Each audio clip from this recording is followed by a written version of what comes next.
দুর্বল ইমানদারদের জন্য পৃথিবীতে যদি কোনো কঠিন কাজ থেকে থাকে, তাহলে এখন সব থেকে কঠিন কাজ হচ্ছে যে রবের হুকুম মানা, সুদ থেকে বিরত থাকা, ঘুষ থেকে বিরত থাকা, নামাজ আদায় করা, রোজা রাখা, দান সদকা করা। এই সমস্ত কাজগুলো অর্থাৎ রবের হুকুমগুলো মুসলমানদের জন্য সবচেয়ে বেশি কঠিন দুর্বল মুমিনদের জন্য। ঠিক আছে, দুর্বল মানুষের জন্য এই কাজগুলো অর্থাৎ রবের হুকুম মানা সবচেয়ে কঠিন। দেখেন, এই দুর্বল কাজগুলো আমাদের জন্য যে কঠিন নয়, আমাদের জন্য যে সহজ, এবং তিনি যে হুকুমগুলো দিয়েছেন আমাদের ভালোর জন্য, এটার প্রমাণ আমি আপনাকে দেই।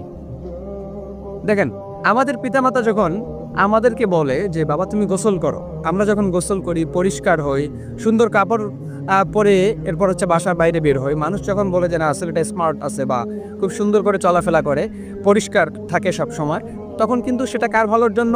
আমাদের ভালোর জন্য। আমার বাবা মা আমাকে নির্দেশ দিলেন আমার ভালোর জন্য, আমাকে হুকুম দিলেন আমার ভালোর জন্য। ঠিক আছে, এবং আমার চুলগুলো যদি বড় থাকে, চুলগুলো একটু এলোমেলো থাকে, সেগুলো ঠিক করতে বলে আমার ভালোর জন্য। তাহলে প্রত্যেকটা পদক্ষেপে আমাকে যে নির্দেশগুলো দেওয়া হচ্ছে সেগুলো আমাদের ভালোর জন্য। এখন আসেন, আল্লাহ পাক রব্বুল আলামিন যে আমাকে নির্দেশ দিয়েছেন যে তুমি নামাজ পড়ো, যাকাত দাও, রোজা রাখো, তাহলে সেটা আমাদের ভালোর জন্য কিভাবে হয়?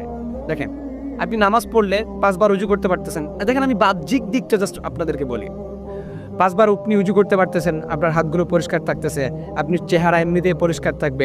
দ্বিতীয়ত কথা হচ্ছে আপনি সবসময় পরিপাটি থাকতে পারতেছেন, মানে আপনি সবসময় একটা সৌন্দর্যতার ভাব নিয়ে থাকতে পারতেছেন, এটা একটা বিষয়। দ্বিতীয়ত কথা হচ্ছে আপনি রবের নৈকট্য লাভ করতে পারেন। রবের নৈকট্য লাভ করতে পারলে লাভ কি আমাদের?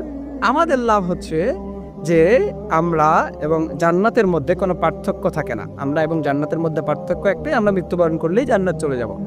সেটা হচ্ছে রবের হুকুম মানার ক্ষেত্রে। যখন আপনি প্রপারলি রবের হুকুম মানতে পারবেন, যখন আপনি প্রপারলি রবের প্রত্যেকটা বিধান নির্দেশ হচ্ছে আপনি কন্টিনিউয়াসলি মানতে পারবেন, তখন আপনি বুঝবেন যে না, আপনি রবের প্রিয় বান্দা হয়ে গেছেন। এবং এই হুকুমগুলো মানার কারণে আল্লাহ পাক আপনাকে সবচেয়ে বেশি ভালোবাসেন। দুনিয়ার যত মানুষ আছে আপনি মনে করবেন যে প্রত্যেক মানুষের চাইতে আল্লাহ পাক আমাকে সবচেয়ে বেশি ভালোবাসে।